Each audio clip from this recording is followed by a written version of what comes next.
podcast Binge Audio. Chères auditrices, chers auditeurs, je profite de cet épisode pour vous remercier du fond du cœur pour votre enthousiasme et votre soutien de ces dernières semaines qui ont fait de ce podcast une incroyable aventure et déjà une vraie communauté. Le moment est venu, dans Chaud dedans, de parler des hommes.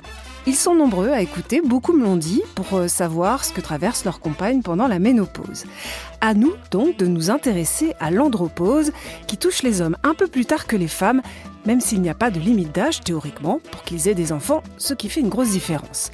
Mais eux aussi subissent des changements dans leur corps, et bien sûr, le déclassement lié au vieillissement, dans une société qui n'a Dieu que pour la beauté et la jeunesse.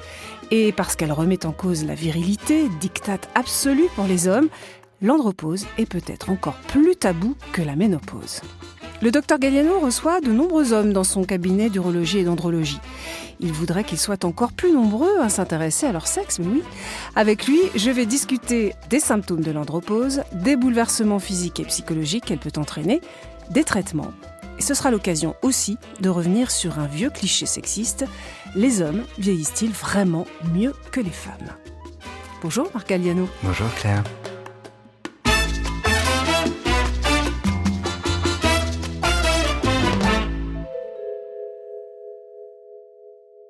Vous êtes urologue, andrologue, cancérologue et vous avez écrit un ouvrage intitulé « Mon sexe et moi », donc destiné aux hommes.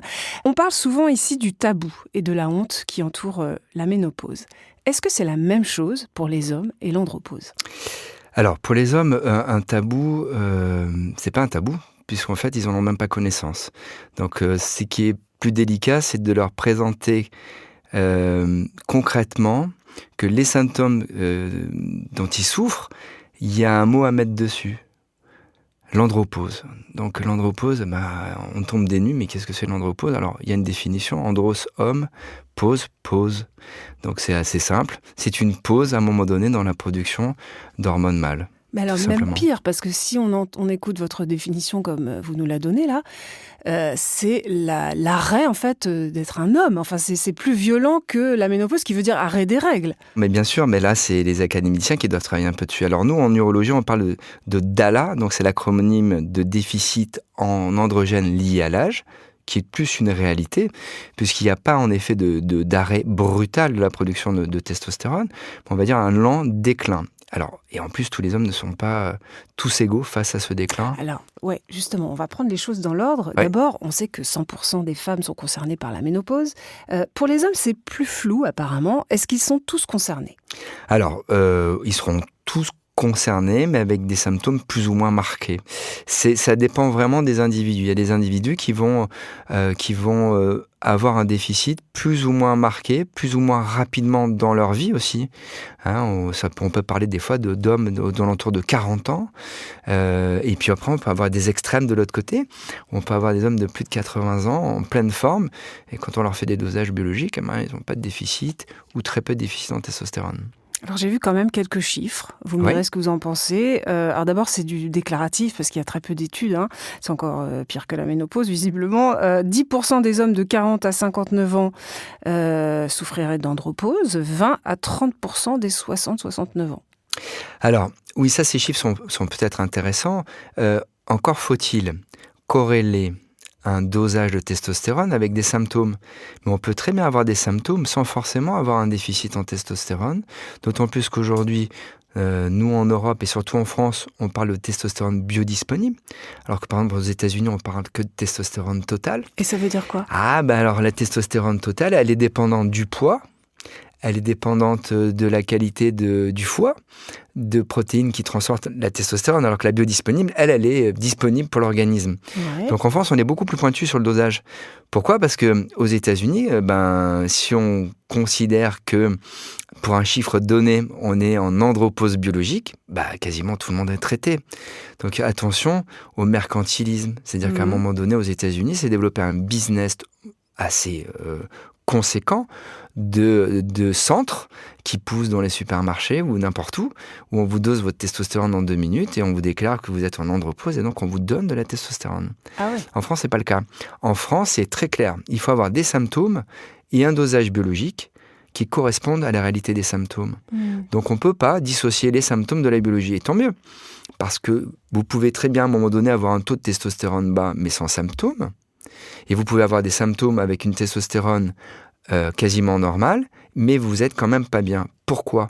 Parce qu'on sait que la testostérone va saturer des récepteurs aux androgènes. Donc c'est pas qu'une question de dosage de testostérone, mais de comment on sature ces récepteurs. Alors, si je comprends bien, ce que vous nous expliquez, c'est que l'andropause, c'est pas forcément lié à une baisse de testostérone, j'ai bien compris ? Alors, s'il y aura toujours une baisse de testostérone, mais ce qui compte aussi, c'est la capacité de cette testostérone à aller venir se loquer à des récepteurs, à venir rentrer dans des récepteurs pour pouvoir ensuite avoir son action. En fait, c'est une hormone, quand elle se balade dans le sang, elle ne fait que se balader. Pour qu'elle ait une action, il faut qu'elle rentre dans des cellules. D'accord. Pour rentrer dans les cellules, il faut ouvrir des petites portes. Ce sont des récepteurs. Sinon, elle est perdue dans l'organisme. Elle est perdue, vous l'urinez. Et donc, en fait, c'est pour ça que même quand vous donnez n'importe quel produit, n'importe quelle vitamine, si vous la donnez en excès, l'organisme va l'éliminer. Il n'en a pas besoin. Il sature à un moment donné.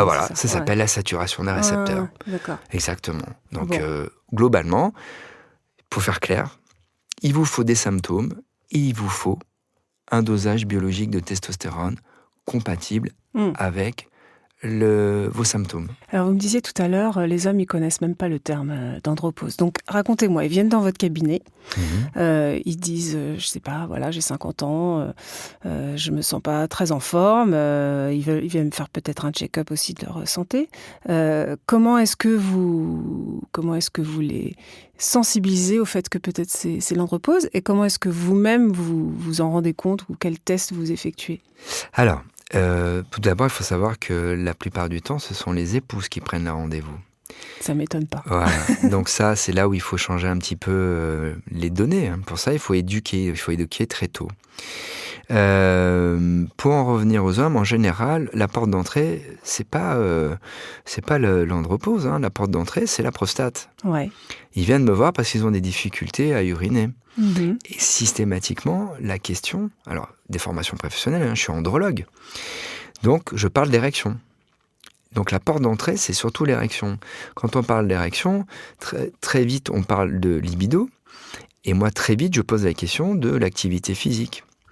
De comment ils se sentent dans leur tête, leur qualité du sommeil, la résistance à l'effort, la puissance musculaire. Enfin, il y a plein de questions qui paraissent anodines, mais très vite, je fais un screening très rapide, en 5 ou 6 questions. Et là, on peut se rendre compte déjà de l'importance du déficit. Si je perçois qu'il y a des symptômes, donc derrière, ça déclenche une prescription, une ordonnance de dosage de testostérone, alors biodisponible, qui est la plus précise, avec des conditions de prélèvement qui sont assez strictes. Il faut le faire entre 8h et 10h le matin, il faut être à jeun, et il faut renouveler le dosage la semaine d'après. Parce que sur un dosage, c'est compliqué de décréter qu'un patient est en andropause. Alors attendez, parce qu'on va revenir sur le traitement après, mais là vraiment on est encore sur le patient vient chez vous et découvre les problèmes liés au vieillissement. Alors, le patient qui vient chez moi, en général, lui, il va me parler de sa prostate. Ça, c'est clair. Il va avoir des troubles mictionnels ou des troubles d'érection.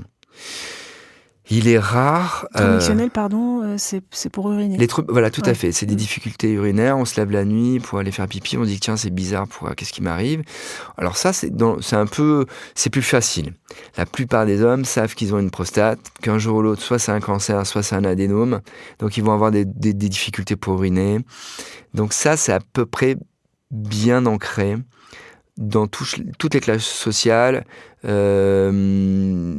À un moment donné, il faut voir un urologue pour sa prostate. Mais c'est là où il faut, nous en tant que spécialistes, ou même les généralistes, poser la question de l'érection.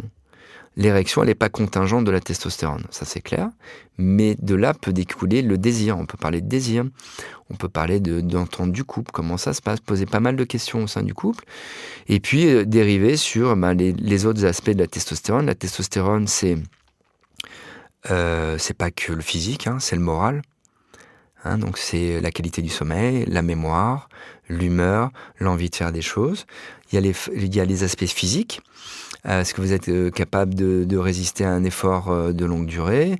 Est-ce que vous sentez que vous avez toujours la même capacité de soulever des packs d'eau?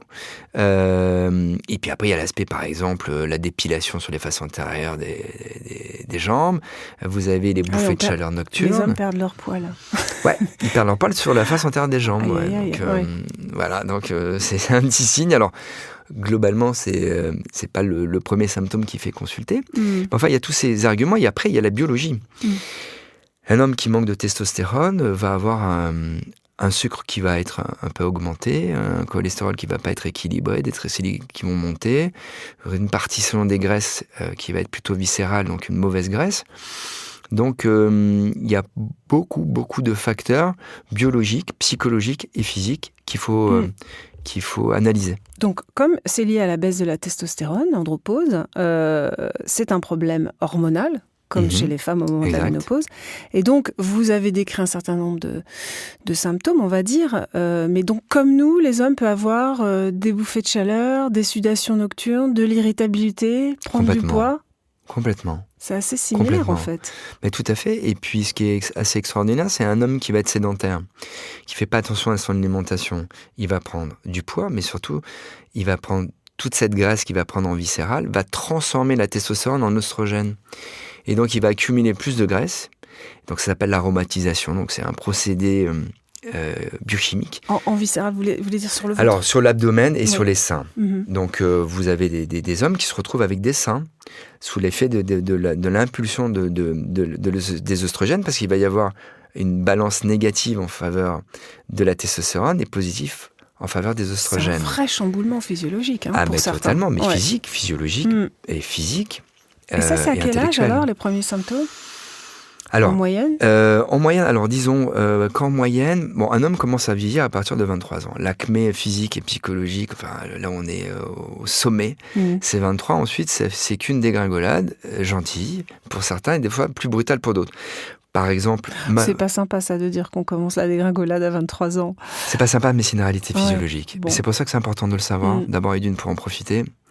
Et pour comprendre qu'à un moment donné, chaque période de la vie est importante de la vivre en pleine conscience. Mais ce qui est pas normal, c'est de souffrir de symptômes qui pourraient être complètement effacés juste en sachant que. En ayant l'information. Exactement pareil que pour les femmes. Mais c'est alors donc, très important. L'âge, parce que c'est là où il y a un flou quand même. Alors, disons entre 45 et 50 ans. D'accord. Donc ça peut être le début de Ça peut être le début, on va dire, normal d'une andropause. Alors on va revenir, docteur Galliano, à l'érection. Question d'importance pour ces messieurs. C'est même la grande affaire de la soixantaine.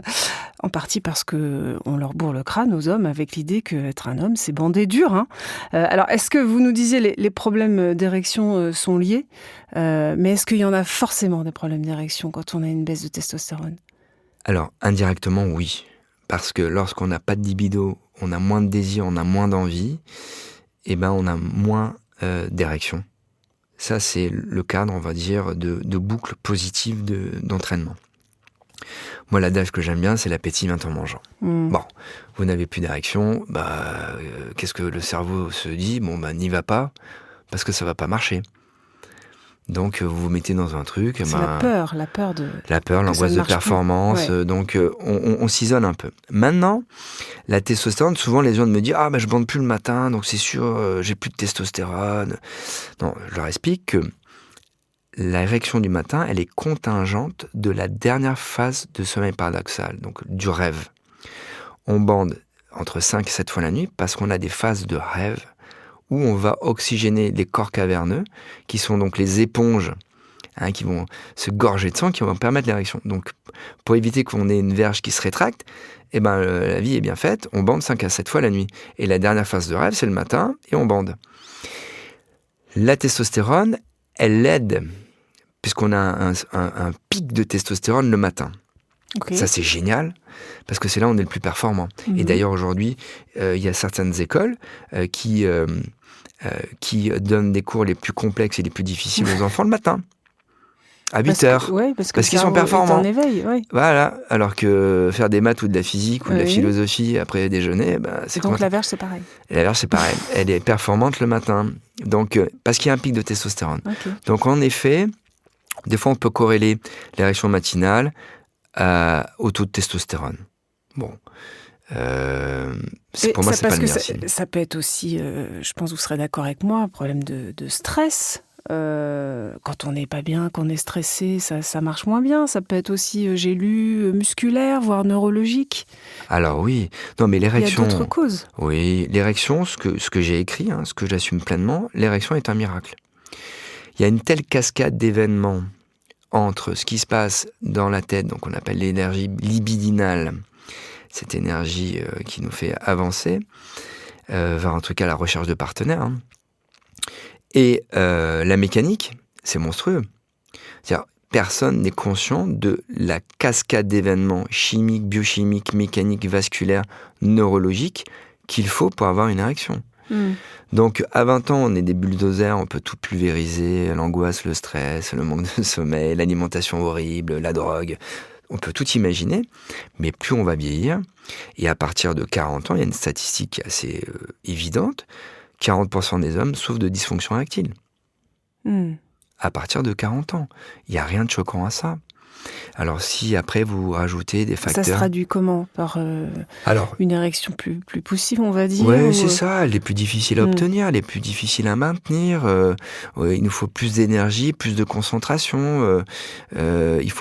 Donc c'est pas l'impuissance totale. On parle de dysfonction. Donc la dysfonction, c'est des fois une éjaculation qui vient trop vite. Parce que il faut faire vite, parce que globalement, on n'a pas très envie. Donc c'est pas une impuissance, c'est des dysfonctionnements. C'est marrant que vous parliez d'impuissance, parce que quand on décortique le mot, c'est assez violent aussi comme terme. C'est le contraire de la puissance quand même. Exact. C'est tout le sujet d'ailleurs d'un livre que j'ai beaucoup aimé. Je ne sais pas si vous avez lu le livre de Romain Gary, Au-delà de cette limite, votre ticket n'est plus valable. Exact. Il parle que de ça. Je vous en lis un extrait. Pour la première fois dans ma vie d'homme, je m'observais plus dans l'étreinte que je ne m'oubliais et me sentais au lieu de sentir. Pour la première fois aussi se posaient pour moi les soucis odieux de dureté et d'ampleur, et il me fallait souvent m'assurer d'un mouvement furtif de la main que j'étais prêt. C'est presque un problème existentiel. Les hommes sont désemparés véritablement lorsqu'ils ne bandent plus. Exactement. Parce qu'il y a une confusion complète entre masculinité, virilité, puissance, verge, symbole phallique. Là, il faut ça c'est le mythe qui a été construit sur les dernières 10 000 ans. Donc, rien que ça. donc modestement. Peut-être même plus loin. Oui, donc modestement, il faut rester humble et modeste vis-à-vis de ça. Mais en tout cas, dans mon cabinet, j'essaie de rassurer et d'expliquer qu'un homme n'est pas forcément symbolisé et l'image de sa verge.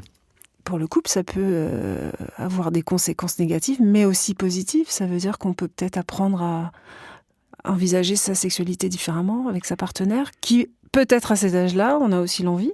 Mais exactement. C'est la pénétration telle qui nous a été enseignée par les monothéismes, dans cette obligation de reproduction. Vous avez sur d'autres continents. Vous prenez la Langaranga, si vous lisez L'amour de traité conjugal indien. Bon, ça fait quand même, ça a été rédigé il y a 2500 ans. Il y a autre chose. Le taoïsme pour les Chinois, c'est aussi, il y a autre chose. Mais même, il y a certaines tribus de Baoulé qui pratiquent des rapports sexuels différents. En tout cas, une présentation différente. Donc oui, c'est le moment aussi de se réinventer. Le sujet, c'est le diktat de l'érection, la puissance. Si je ne peux pas pénétrer, je ne sers plus à rien. Il y a aussi le fait que les hommes éjaculent moins, qui peut les inquiéter. J'ai encore envie de vous citer Romain Gary, qui fait vivre dans son livre un docteur spécialisé dans l'andropause. À partir d'un certain âge, dit-il, le docteur, on remarque la diminution de la quantité évacuée, souvent même une absence totale de sperme, avec évacuation uniquement du liquide prostatique. Au moment de l'éjaculation, on a tendance à jouir à sec, comme on dit. Ça aussi, ça doit être perturbant. Ça s'explique ? Oui, c'est perturbant, mais dans le tantrisme, par exemple, c'est 3000 ans que les Indiens savent que éjaculer, c'est pas indispensable pour avoir des orgasmes. Donc, c'est une construction, c'est vraiment une construction mentale où, en Occident, et dans les grands monothéismes, on a associé éjaculation, plaisir et reproduction. Moi, souvent, je rassure les patients que je vais prostatectomiser. Vous avez un cancer de la prostate, grave, il faut vous opérer. On vous retire la prostate, les vésicules séminales, on vous coupe les canaux déférents. Il vous reste donc que le liquide de lubrification produit par des petites glandes qu'on appelle les glandes de Cooper, qui va forcément sortir un petit peu du canal urétral. Et il y a 25% des hommes qui auront des orgasmes plus intenses qu'avant. Pourquoi ? Sans éjaculation. Sans éjaculation, parce que les muscles du périnée qui vont se contracter vont entraîner une décharge de dopamine. Un orgasme, c'est quoi ? C'est une décharge de dopamine, essentiellement. Après, il y a un peu d'ocytocine, il y a de petites molécules, mais grosso modo, il faut le retenir, c'est de la dopamine. Donc, éjaculer, on peut très bien éjaculer, même sans avoir plaisir. Vous pouvez très bien simuler, vous éjaculez sans plaisir. Ça existe. On peut très bien le faire. Les hommes savent très bien simuler. Il n'y a pas de sujet là-dessus. Donc, l'éjaculation, oui, elle va diminuer si on en revient de façon physiologique. On produit moins en vieillissant. Ça, c'est indéniable. Ensuite, vous avez des médicaments. Certains médicaments qu'on donne pour traiter l'adénome de la prostate, pour permettre aux hommes de mieux faire pipi, ils vont éjaculer vers la vessie, vers l'intérieur. Ah bon ? Ça s'appelle une éjaculation rétrograde. Ensuite, vous urinez le sperme, il n'y a aucun danger à ça. Ouais. Il y a des hommes que ça traumatise totalement. Donc, il y a même certains hommes qui ne veulent pas se faire opérer de peur de perdre leur éjaculat. Et c'est pour ça qu'il faut en parler, parce que c'est important. Mais c'est surtout, il faut bien informer qu'on peut très bien avoir de très bons orgasmes sans éjaculer. Est-ce qu'ils viennent beaucoup vous voir pour le Viagra ? Parce qu'au moins, ils ont ça. Pour les femmes, il n'y a pas rien, en fait, si on veut rebooster sa libido. Est-ce qu'ils sont très demandeurs de ça ? C'est une des plus belles inventions en médecine. Il faut savoir qu'en 98, je démarre mes études de chirurgie, arrive cette molécule qui a été d'abord inventée pour l'hypertension artérielle pulmonaire. Ouais. C'est extraordinaire.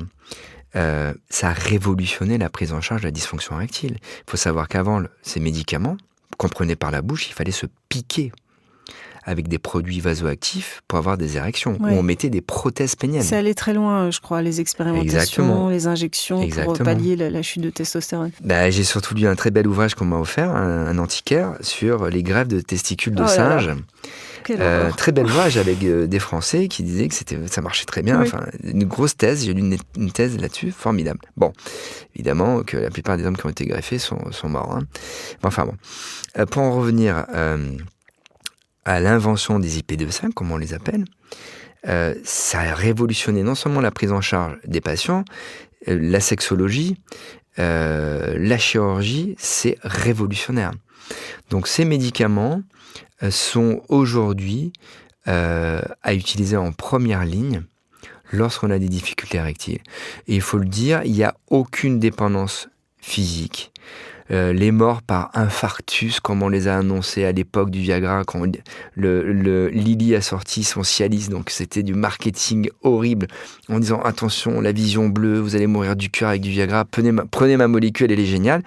Il y a très peu d'effets secondaires, c'est très bien toléré. La seule chose qui tue les patients, c'est ceux qui prennent du poppers et ceux qui prennent de la trinitrine en même temps. Ça vasodilate tellement les coronaires, que ça fait ce qu'on appelle le cœur va battre dans le vide, et là vous... Ouais, faut pas jouer à l'apprenti sorcier. Exactement, mais si vous faites pas de chemsex, vous prenez votre Viagra tranquillement, il se passera rien et c'est formidable.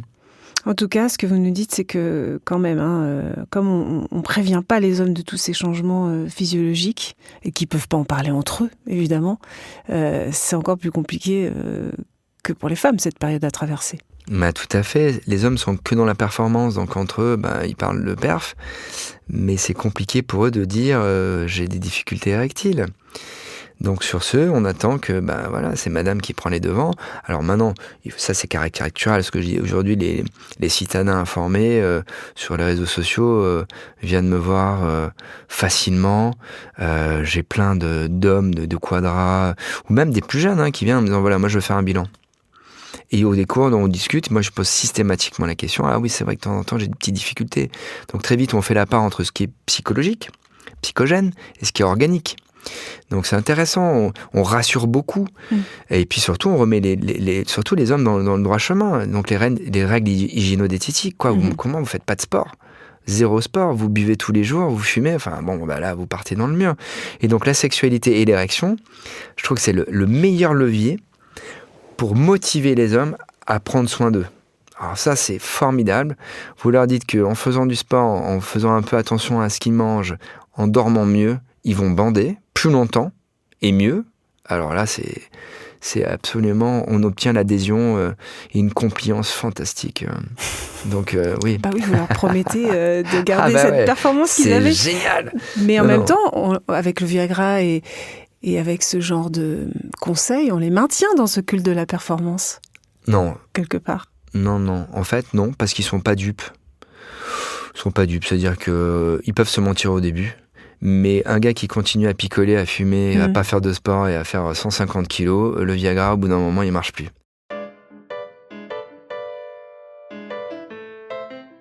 Moi, je pense que l'andropause, ça peut être le moment pour les hommes de se débarrasser des injonctions avec lesquelles ils vivent depuis tout petit, celle notamment d'être viril à tout prix. Dans son livre « Ceci est mon temps », l'autrice Élise Thiebaud dit ceci que je trouve très juste.